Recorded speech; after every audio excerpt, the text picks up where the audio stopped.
host, Al. Oh, yeah, all right. Here we go. Sorry. Perfect. You're recording. We're live on Suitman Productions.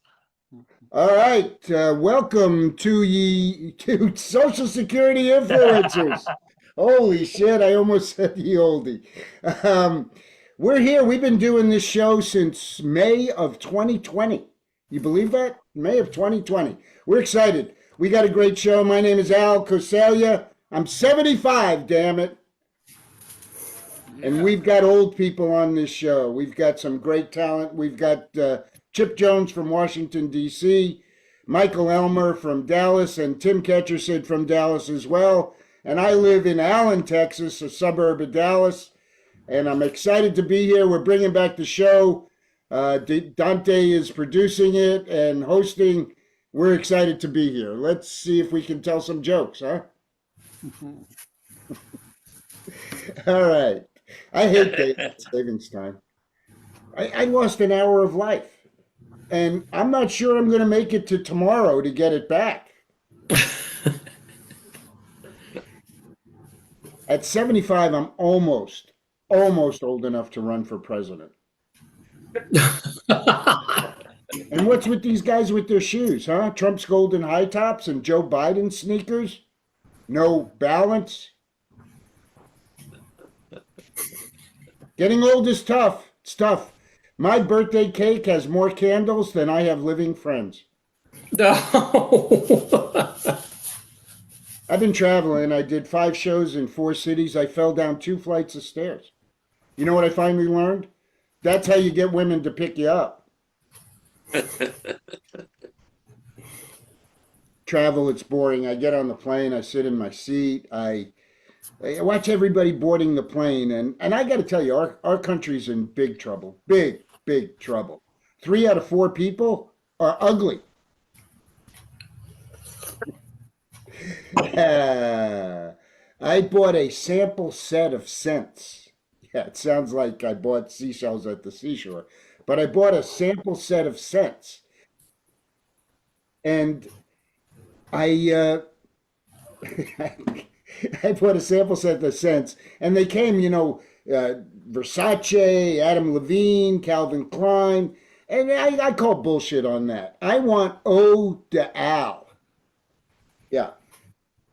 Weed, bacon, and old man smell.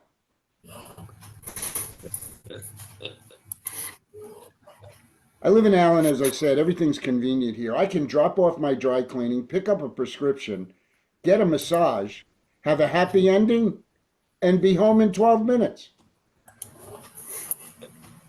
Sarah Huckabee Sanders, you know who she is, the governor of Arkansas. She posted that the Obama sedition, the Russian hoax files, will make Watergate look like child's play. Now, the Epstein files, that's child's play. I visited my son in his freezing cold condo, and he had a blanket on. I said, "Wait, take that blanket off." He said, "Blanket? This is not a blanket. This is a limited edition Herman Miller cashmere throw." Any guys heard of that? No, I'm surprised, Michael. There's no gays here. If it's not Vera Wang, I'm not interested. All right. I have a Master of Science degree in entomology, and it's the study of insects. In Latin, entomology means stands in the corner at parties. So get ready for some entomological humor. No, there is none. I couldn't even get a laugh with a dung beetle joke. You believe that, Chip? You just hear crickets. Right? But it was my knowledge of entomology, you're not going to believe this, that led to me getting a job as a high school sex ed teacher. Yeah. Think about it. They wanted someone that could teach the birds and the bees. I'm an entomologist. I'm the only one that loves that joke, sorry. Those kids were tough. They were tough. Their sex questions: what is more effective, rubbers or birth control pills? Abstinence. Abstinence. That's what it's most effective. But I wanted to tell them to use both. What is the best way to prevent STDs? They would always ask me. They loved STDs. They got off on STDs. And and with my entomology background, they were always interested in crabs. I love that. I taught a double block, 2 hours at a time, and I would give them a break in the middle. And I would always say, smoke them if you got them.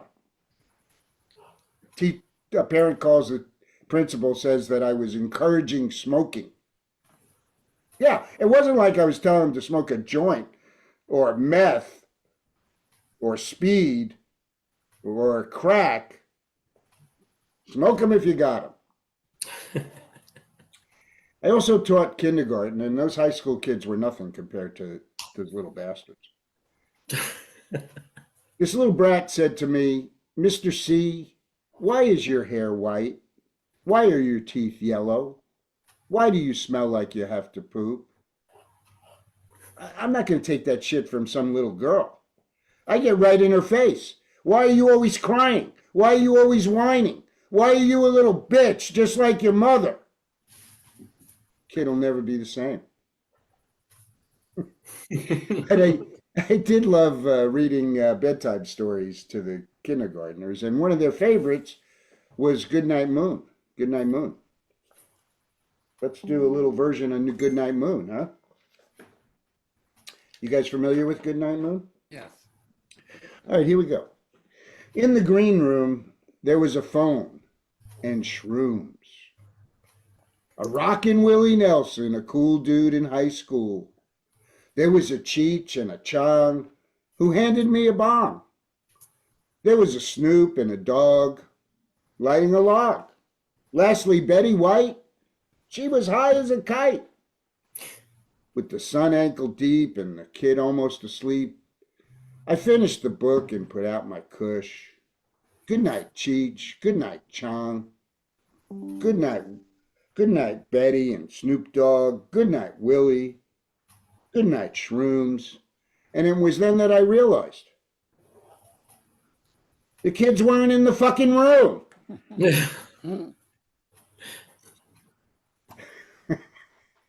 Yeah, this is going well. I've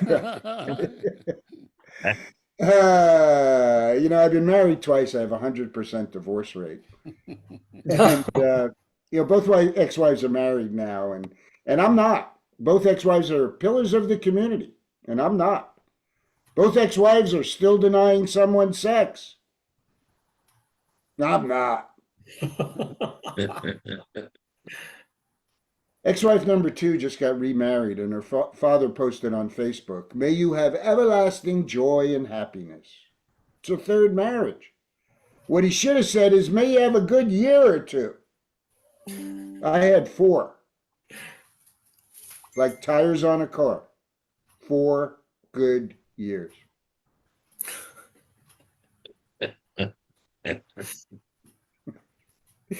They both got married now, and they married guys named Al knockoffs. One's married to Alan, the other Alejandro, and it's very distressing, very distressing. Alan is a communist. Alejandro is a bullfighter. That's a lot of red flags.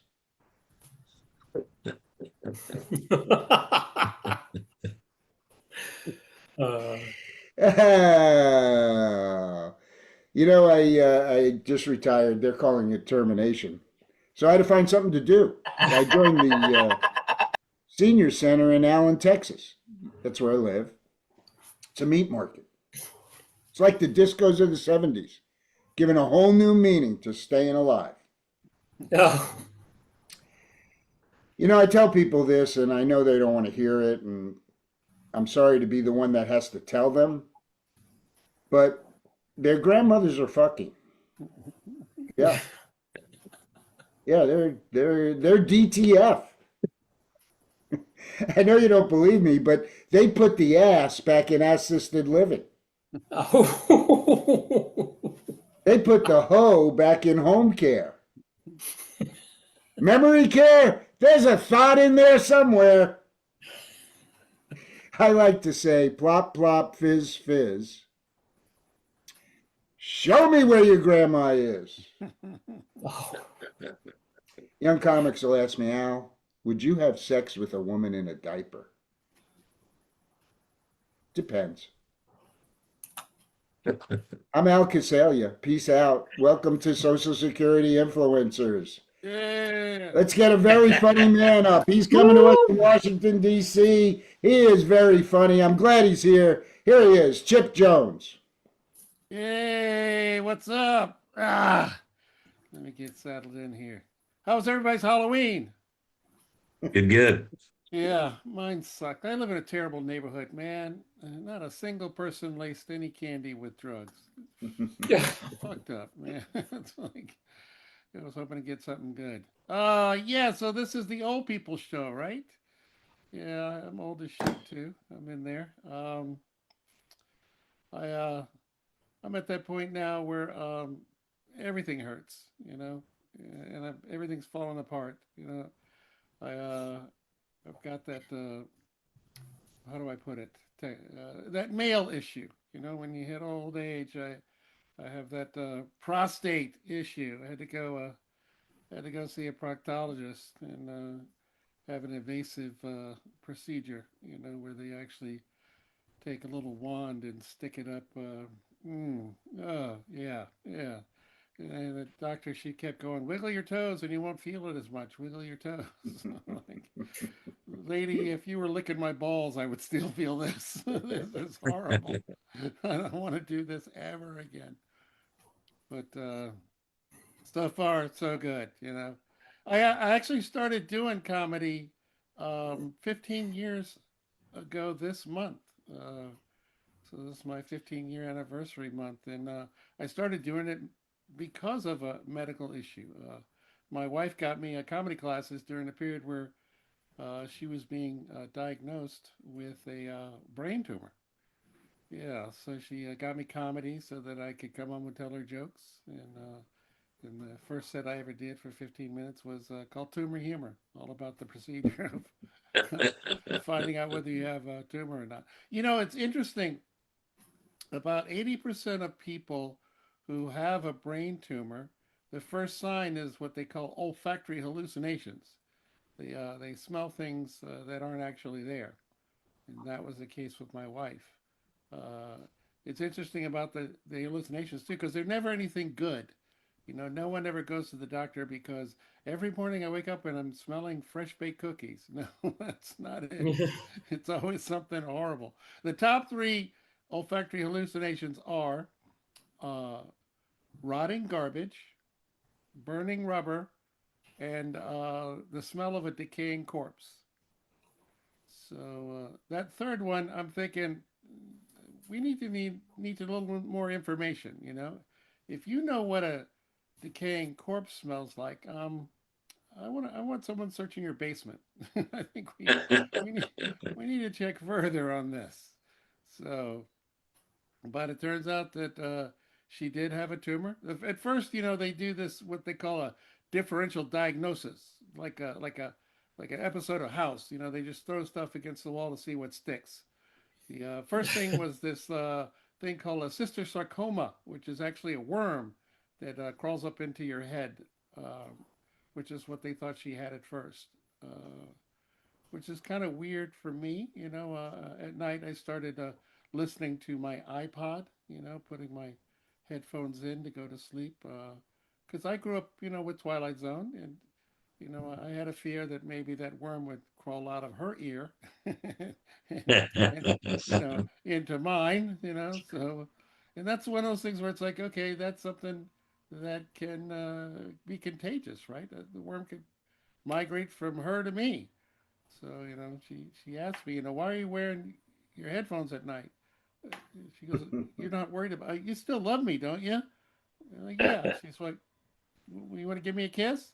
I'm like, well, maybe we should just shake on it, till we get further past this diagnosis. But she did survive, I'll tell you that. It would be horrible if I'm telling jokes and she's actually dead. But she had a tumor removed, and it was after the surgery. I'm in the recovery room with her. That I really realized that dudes and chicks are different. Because my wife woke up with that orange betadine solution across her head. The wound that's stapled shut. And she wakes up and the first thing she says to me is, "How do I look?" I'm like, "What? How do I look?" And I'm a dutiful husband. I'm like, "You look fine. You look great, honey. You look great." But I'm thinking the only thing missing from this picture are bolts hanging out of her neck. I'm like, "Oh my God." Peeping out the window to see if they're villagers with pitchforks and torches. I was like, "No, no, honey, you're fine. You're fine." But we got through that, and now, 33 years later. In fact, November is my anniversary month as well. So 33 years married, and it's been, 15 years since she had her surgery, and we're at that age now. Everything is back into medicine. I'm realizing that my bathroom now looks more like a pharmacy than anything. I've got medicine in there in pill, liquid, and tablet form. I've got lotion to rub on a stiff muscle, and I've got tablets to take to stiffen a relaxed muscle. I mean, it's like everything I do is I was pharmacologic, see. pharmacy related. You know, but I am from that generation. The baby boomer generation. So I know what I know what tough life is. Baby boomers, we grew up in a different time. I mean, baby boomer, even the name of it is more of a shout out to our parents having unprotected sex than it is about us, you know. But I think the problem was there were so many of us that our parents were cavalier. They could afford to lose a child or or two because they had so many of them. I mean, if you rode in the back of a Ford station wagon, facing backwards with the window open so you could do this to truck drivers at 80 miles an hour, you were a baby boomer. If you blew out the candles on your third birthday cake in a smoke-filled room with an ashtray, a couple inches from your face, you, you were a baby boomer. I mean, they they uh they even used to have PSAs at night that said, "Hey, it's 10 o'clock. Do you know where your parents are? I mean, do you know where your kids are?" It's like our parents didn't even know where we were. It's like you can't have a PSA like that now. If I saw one of those, 10 o'clock. Do you know where your child is? I'm like, yeah, he's upstairs in his room playing video games, and he's 31, so he can take care of himself. I mean, come on. So it's a whole different time. I mean, even as kids, man, we had nothing like the safety of our room, playing video games. Everything was outside. Get out, be home by dark. They didn't care what you were doing, and they invented these toys that were just designed to kill us. Lawn darts. Anybody ever play lawn darts? I mean, it's like a dart that's 5 times the size of a regular dart that you just fling at each other. I think the rules of the game were the game wasn't over until somebody goes to the emergency room. I mean, it was like I don't know, but we survived it. We survived it. What else? What else from my childhood I remember? I don't know if you could tell. I'm very light skinned, but I am African American. You know, no applause for that. Yeah, that's the DEI. This is the DEI part of the show. But it's like I am old enough to remember when TV was in black and white, and by that I mean it was mostly white with just a little bit of black. Every you know. But then color TV came. Yeah, but I remember color TV came, and I think that meant that every show had to have at least one person of color on it. I think that's what the change was. For me, biggest thing called TV was Star Trek. A big Star Trek fan. Michelle Nichols, the beautiful Uhura, But that character wasn't really moving the race forward, and it wasn't really helping women either. Because I mean, she basically played the secretary in space, answering the phone calls. So it wasn't a giant leap. I think for us, the big leap was the next generation, because then we got Geordie LaForge, who was he was the black engineer, black blind engineer. That was actually something big because he was blind and people still thought he was a genius, and he didn't play music or sing at all. So that was that was something kind of amazing. Uh, but so now I'm semi-retired. Anybody else semi-retired?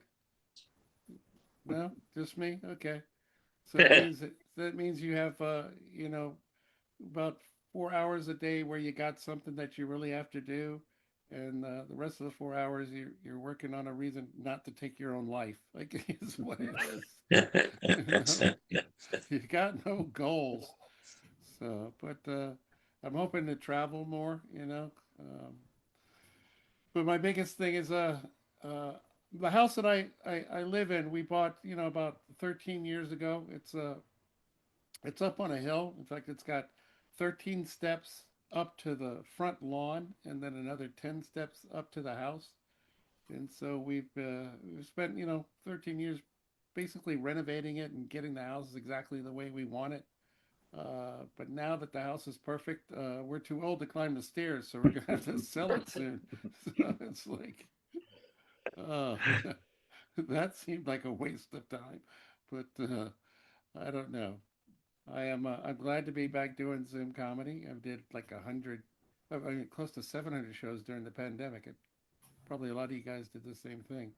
And the thing I enjoyed most is that I got to do comedy all over the world. I mean, I did shows that were out of Japan, and shows that were out of Kuala Lumpur. You know, I did a show out of India, and what was amazing to me is that everybody spoke English, which was wild. It sort of made me feel like maybe colonialism wasn't that bad. you know, I mean, without it, everybody in the world would understand my dick jokes. So yeah, I guess when it comes to slavery and colonialism, I'm sort of I don't know, what would you call it, a slave ship half full kind of guy. When I think about it. That one was for Al. So, but I think I'm coming up on my time, and I'm feeling kind of sleepy. I mean, because I like to take a nap before catching that early bird special. So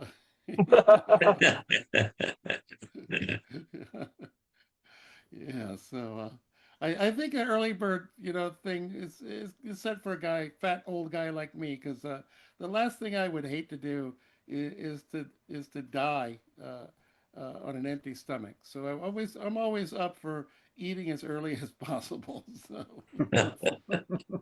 yeah, I think that's my time. I thank you guys for listening. All right, let's hear it for Chip Jones.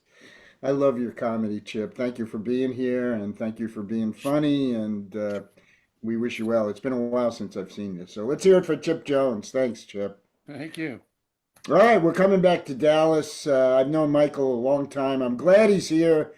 He does music and comedy, so he's very talented. Today he's doing comedy. Here he is, Michael Elmer. Yay. Well, good afternoon, everyone. I'm Michael Elmer, and you're not. Mm-hmm. And by the end of our time together, I'm sure you're going to be very glad about that. And, I got to tell you, I love Zoom comedy. I love virtual shows because, I mean, is anybody else not It's wearing true. pants? Anybody else? I'm Asking for a friend. When I'm they have also to do... recording a comedy show right now for Suitman Productions. So. Oh, okay. So we won't do my adult gender reveal thing. That's okay. Sorry, I didn't know I wasn't on mute. Sorry, fellas.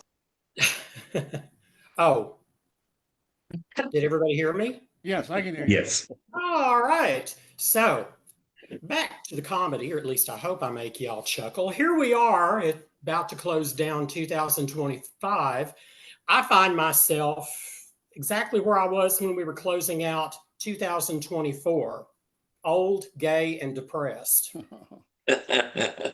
It's like some kind of sick, twisted triple crown for us old stallions that need to be put out to pasture. I'm not sure. But anyway, I digress. I've been very blessed or cursed, depending on your perspective, with this wonderful circle of friends, and they all happen to be a lot younger than me. Now, they're really pretty cool. They never ever think about how old I am, and they always make me completely forget. The other day, when hanging out with them, I was complaining a little bit about the occasional loneliness I feel. And one of them said, "Well, why don't you go out and get yourself a sugar daddy?" I said, "A sugar daddy? Do you realize I'm 64 years old? Do you realize how fucking old someone would have to be my sugar daddy? You know?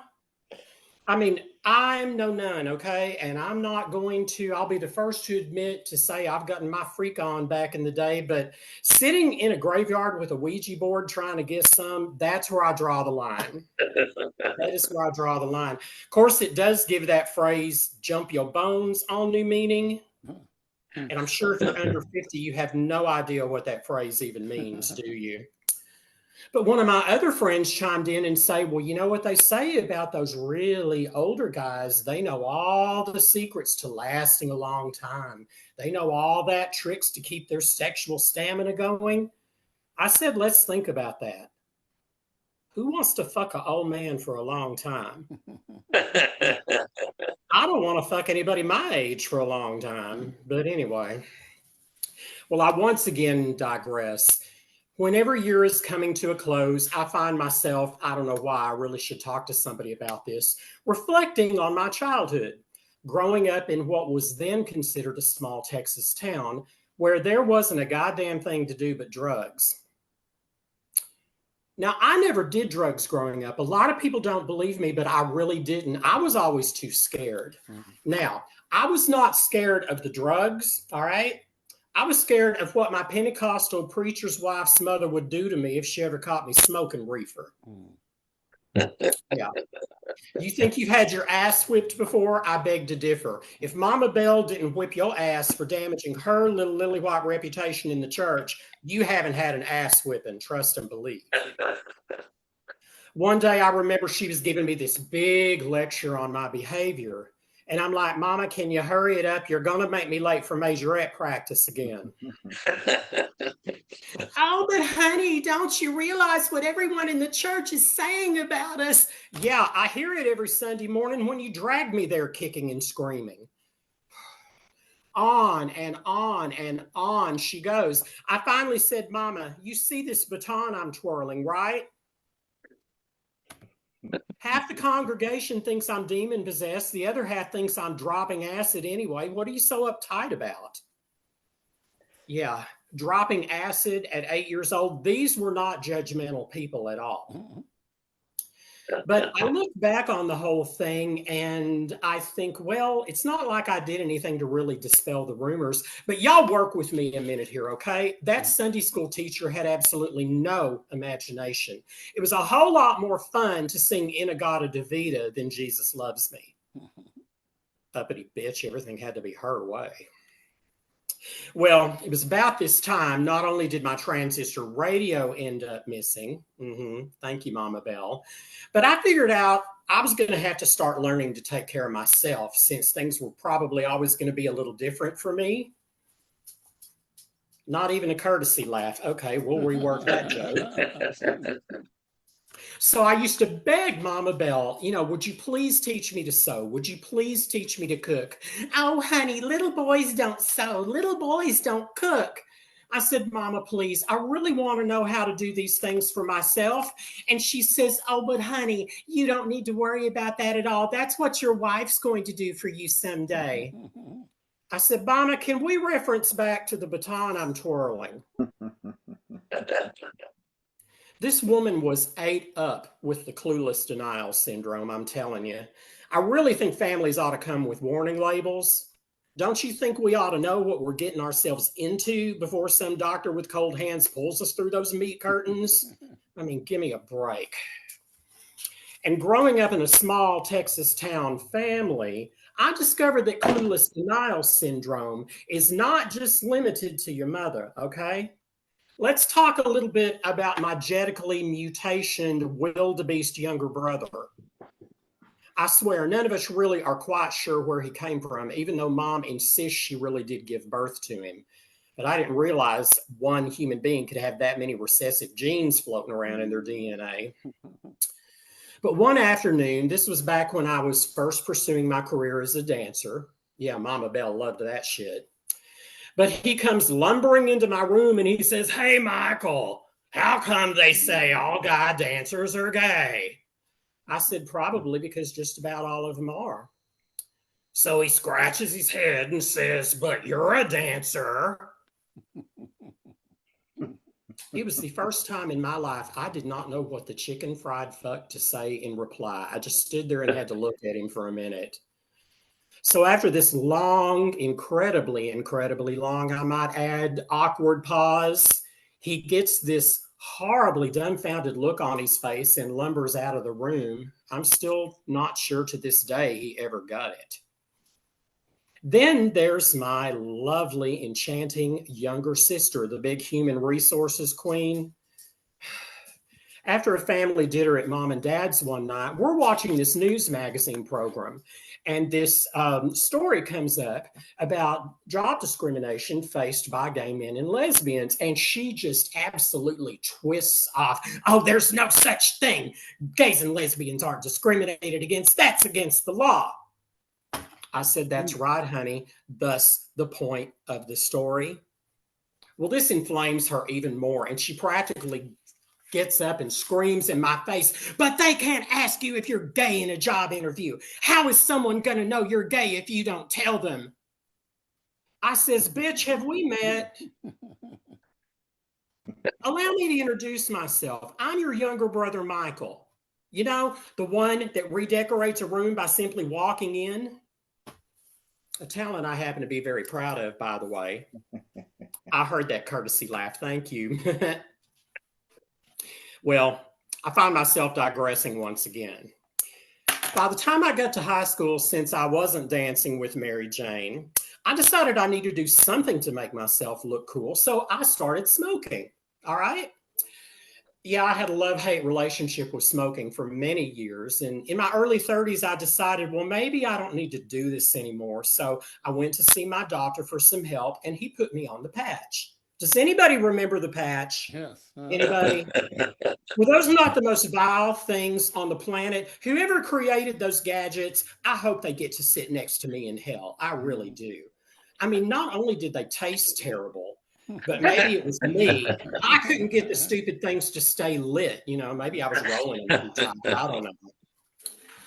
But speaking of doctors, you know, trying to navigate this whole getting older, Social Security, Medicare, Medicaid, wanting to retire, private insurance bullshit, sometimes it's hard to find a really compassionate doctor. But a few months ago, I started seeing a new doctor. I remember thinking the new visit, you know, was going really well. And then all of a sudden, out of the blue, he calls the police to have me removed from the building. And I mean, I was so shocked and so upset. This was so unnecessary. There would have been no need for me to climb to the roof and threaten to jump if he'd just given me the goddamn Xanax like I'd asked him to, okay? You know, man had no sense of humor. But, you know, I felt really bad about this later because he really is a nice guy. And I'm presuming a very good doctor. So I called him to apologize.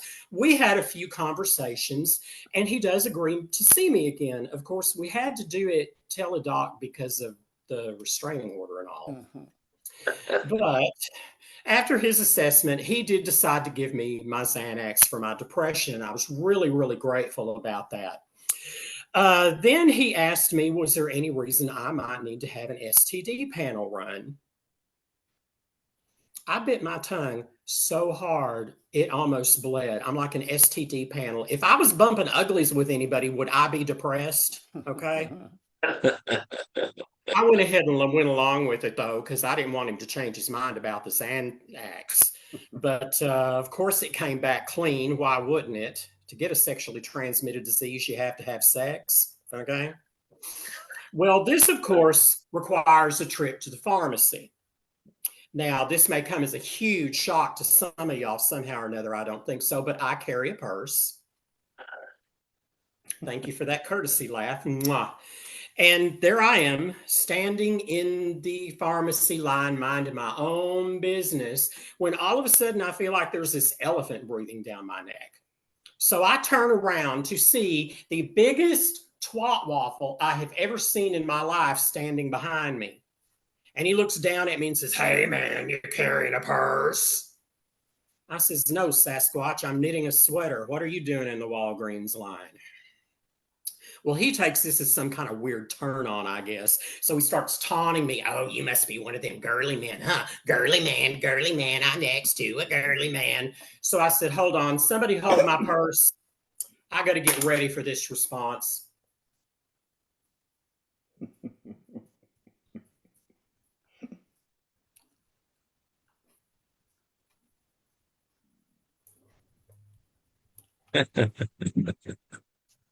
I said, "Maybe I'm not a man at all, Daddy. I may just be a really robust woman.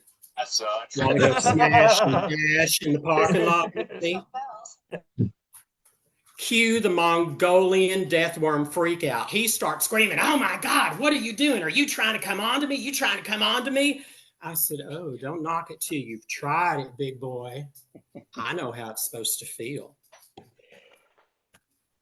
Ain't nothing like the real thing, baby. Ain't nothing like the real thing." Mwah. Well, I have never seen a fat tub of lard move so fast in my life. You'd have thought the Walgreens was on fire. He didn't even pick his knuckles up off the ground before he ran for the door. Well, I get home with my new prescription and I'm really excited. Yes, I finally got my Xanax.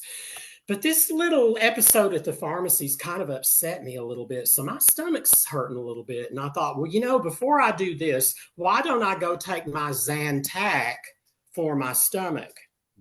Well, like the idiot I am, what did I do? I mixed the bottles up and I took the Xanax instead, which explained why 30 minutes later my stomach still hurt, but I really didn't give a shit. Which is probably why my doctor didn't want to give it to me in the first place. Who knows? But anyway, that's my story, and I'm sticking to it. I am Michael Elmer. Aren't you glad you aren't? Thank you all very much. Mwah. Y'all enjoy Let's the hear rest it of the for show. him. Michael Elmer. Good stuff, Michael. I haven't seen Thank you in a you. while. Loved It's it. been a Excellent. while. Glad you're here. All right, let's close it out. Here we are, coming to us from Dallas, actually Farmers Branch. Here he is, Tim Ketchersid. Yay. Wow. Thanks, Al. And thanks, Michael and Chip. Yeah. Funny stuff. I I've had lunch, but when I heard there was a twat waffle, I thought maybe I didn't get everything I wanted. Not sure what a twat waffle is, but I'm sure it's delicious with syrup. I It's good to be here on the Social Security Influencer Show. Uh, my career path that's brought me to this point is crazy. I started out as an attorney, became a pastor, and now I'm a comedian. I am a two-time loser. You pick which two. If the current financial trend continues, chances are very good in my next career I'll be standing near the exit wearing a blue vest, asking to see your receipt. I'd appreciate it if you had the decency to avoid making eye contact. It's crazy. Until recently, most people did not think it was possible for a stupid person to become an attorney. I am living proof that it can be done. I managed to fail a field sobriety test without ever having taken a drink. Let's see Rudy Giuliani do that. get pulled over, and I'm getting that they want to test to see if I'm drunk. I assume they want to test my breath. The police officer reaches into her pocket. She pulls out this thin tube. I'm thinking, I'm blowing that tube. So about the minute I reach to blow in, I'm like, well, she starts to move the tube side to side. And I'm thinking, oh my goodness, there must be some sort of dexterity component to this as well. So I'm like, I'm blowing out hard in case it's not getting in the tube. At least she can smell my breath until I hadn't been drinking. She's like, no, wait, what are you doing? Are you crazy? Do you even know what day it is? And I did not know it, but in that moment, she had switched from field sobriety to mental competency. Dude, the last time a woman asked me, do I even know what day it is? I was in serious trouble. But I knew I wasn't married to this woman. So I just took a stab in the dark. I'm like, is it your birthday? Oh, yeah. So started out as a stupid attorney, but when I was 45, I became a pastor. My mom was ecstatic. She's like, it's a miracle. My dad was a bit more cautious. He's like, I'm not sure we should blame that on God. An attorney buddy was like, you're an idiot. In a midlife crisis, you're supposed to trade the housewife in the minivan for a Corvette and a homewrecker. You messed up the screw up. You traded in your Rolex for the rosary. What were you thinking? Like, well, to be honest, which is now required, I thought the change was an upgrade. He's like, dude, it's a lateral move at best. He's like, everybody knows the Bible is just a book of rules designed to keep people from having any fun. I'm like, are you sure? I mean, the first rule is to be fruitful and multiply. I mean, surely that's a rule we can all get behind. My dad liked to joke, at least I'll give one of the commandments. He and my mom had 6 kids. 2 parents, 6 kids. That was a common ratio back then. Now the ratio is more likely to be 6 parents to 2 kids, different times. Crazy thing about it, 3 of my siblings, half of us have birthdays in the last week of September. I was in high school before I realized how my parents were bringing in the new year. My mom always fixed black-eyed peas for New Year's. She said, they'll bring good luck. Apparently, they're also a powerful aphrodisiac. Chip, I can tell you that I have spent many hours in the back seat of a Ford station wagon looking out the back window. I have a lot of travel anxiety. Even now, when we're loading up for a family trip, it's just me and my wife. I mean, by the time we get the car loaded up and we're pulling out of the driveway, I'm praying for the rapture. I mean, I don't care which one of us is taken. I just want to be left alone. But as a child, it was 8 of us crammed into this Ford station wagon. And dude, a long road trip, that was crazy. My favorite thing was stopping at a diner back in those days because I could get a hot meal and enough secondhand smoke to take the edge off of that road trip. So that was good.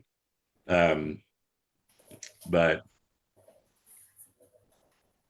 as an attorney, I'm spending most of my time meeting with clients, listening to them confess their sins, hoping I can help smooth things over with the higher authorities, or better yet, find a loophole.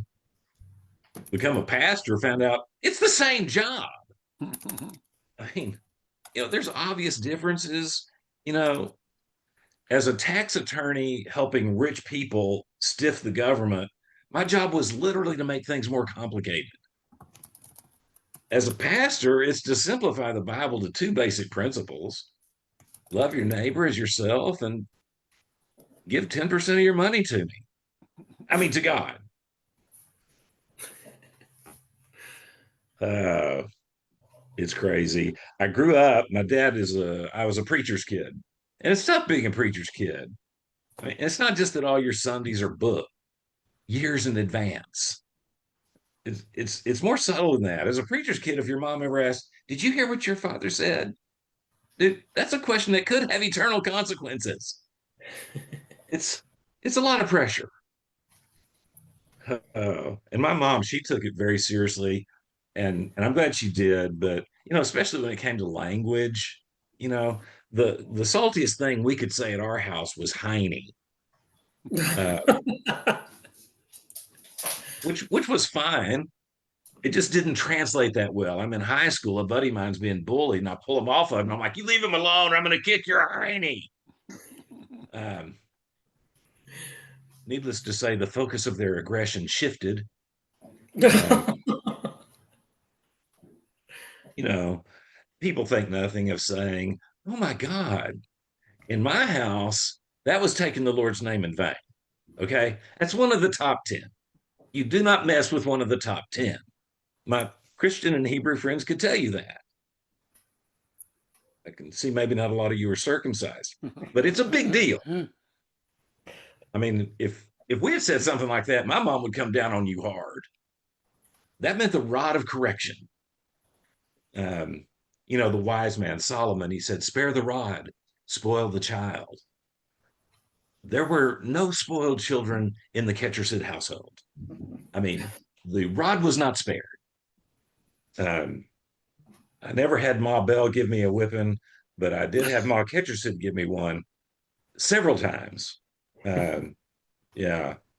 For those of you who don't know, the rod of correction is really just anything at hand. It could be a belt, a wooden spoon, a piece of Hot Wheels track, just anything that could be vigorously applied to your posterior. My mom would say, "We're fixing to go round and round."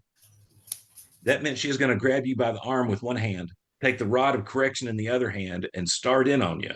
And you'd start running, but she was the pivot point. And here we'd go round and round. One of her favorite phrases was, "I'm going to wear you threadbare." You know how the heel of your socks looks after 7 or 8 years? There's not really a hole in it, but you can see through it. That's what your britches were going to look like when she got done with you.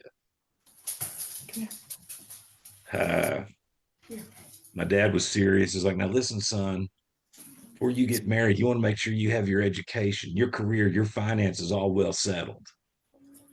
That's why I waited until I was 19.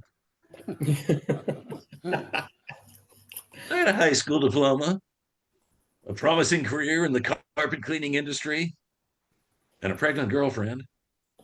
Yeah, that was back in the day when you got married. Um, that was 44 years ago, Chip. And I will tell you this: after 44 years of marriage, making love is a little bit like being TSA pre-check on a flight. It is quicker and easier to get to the gate. You just have to book it at least 72 hours in advance. And you do have to take your shoes off. It was a culture shock, the getting married thing. I mean, I'd been doing things the normal way for 19 years. Get married and everything changed.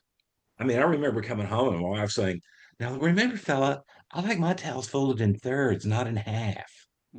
Like, I'm going to be folding towels? What is happening? I mean, why can't we just take them out of the basket whenever we need one, like normal people? Oh man. Before I got married, I thought I knew how to pick out a parking space, how to load the dishwasher. Dude, no. Decorate the Christmas tree? Uh-uh. I don't know anybody who's been married more than 26 months who still tries to decorate a Christmas tree together. Okay? It may be the number one cause of divorce. But after about 15 or 16 years as a pastor, my wife was like, "Now listen, fellow, before you retire, I think we ought to sit with a marriage counselor, make sure our relationship is in a healthy place, because things are going to be different." I'm like, "Yeah, if I have to sit down with a marriage counselor, I am not going to quit working. I am not doing that." So we're at the counselor's office. when we set the appointment, she was like, now listen, I want you guys to go online and do a couple of personality assessments. So when we get together, our time will be more productive. You know what I'm talking about? These personality assessments? Crazy. The first one I ever did was years ago, the Myers-Briggs. This was when I was working for the city attorney. On that one, I do the test. I go in, I sit down with the consultant. He says, okay, I see here that you are an ENTJ. I'm like, I don't think so. I'm pretty sure I'm straight. He's like, no, this is not sexual orientation. This is personality. Like, you confuse me with all the initials. He said, no, ENTJ, that's really kind of rare. I'm like, oh, really? Like a diamond? It's like, maybe not so much rare as peculiar, like wasabi. You know, the kind of thing that even the people who like it only want a little bit of it. Needless to say, I'm a bit skeptical of the personality assessments. Well, we sit down with this marriage counselor, and she's like, okay, now this first assessment that we did, it designates your style as one of 4 animals. I found out I'm an otter. I'm an otter. My wife, she's a lion. I'm like, wait, what? The counselor said, oh no, Tim, all the animals are equal. One is not necessarily better than the other. I'm like, you may not be familiar with animals. I mean, she is the queen of the jungle. I'm a weasel that can swim. It seems like they may not be equal. She goes, no, all the animals are the same. It's not a value judgment. Now, this next assessment that we did, it's the Enneagram. And Tim, it designates your style by number, and all the numbers are equal. I'm thinking, she's not good at math either. She's like, now, Tim, you are a number 2. You're a number 2. I'm thinking, she must be from a Heine family also. I'm like, I hope you mean like a yellow pencil, because otherwise, I do not know of a good number 2. She's like, no, Tim, number 2 is good. It just means that you're a helper. You're a helper. Now, Jeannie, you're a 3. That means you're an achiever. I'm like, wait, what? She is an achiever lion. I am a wasabi helper otter. I mean, at this point, it's clear to me I don't have the energy to retire and be married full time. So I became a comedian. Yeah. To celebrate the jump from ministry to comedy, my wife and I went on a cruise. It was weird. It was like getting on a floating assisted living center. I mean, when we got to the terminal, it looked like we were in a checkout line at a medical supply flea market. I mean, everybody in that line had a piece of durable medical equipment. A lot of people were on these motorized chairs. You know what I'm talking about? Uh-huh. Looks like a tricycle and a golf cart had a baby. Oh, man. And it was a cruise. And you know what that means? There was food 24/7. This particular boat had a lot of soup, jello, that kind of thing. Purees, pudding, prunes.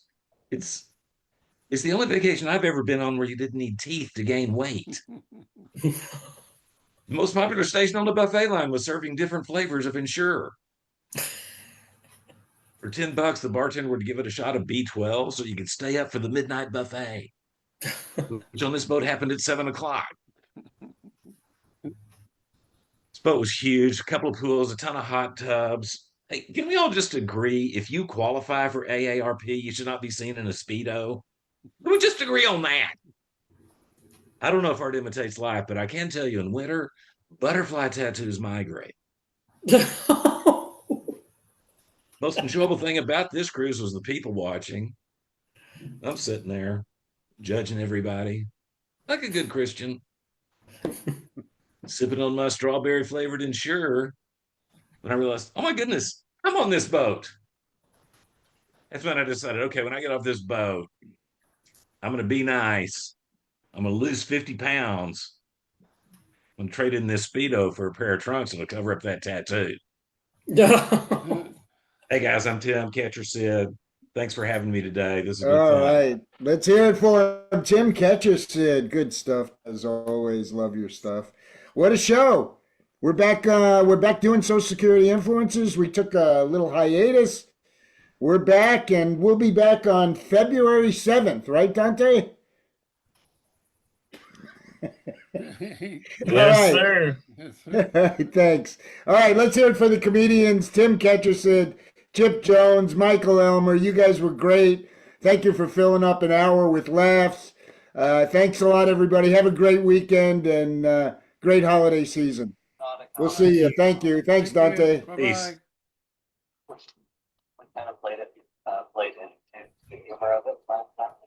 You got to stop the live. Oh, I can do it.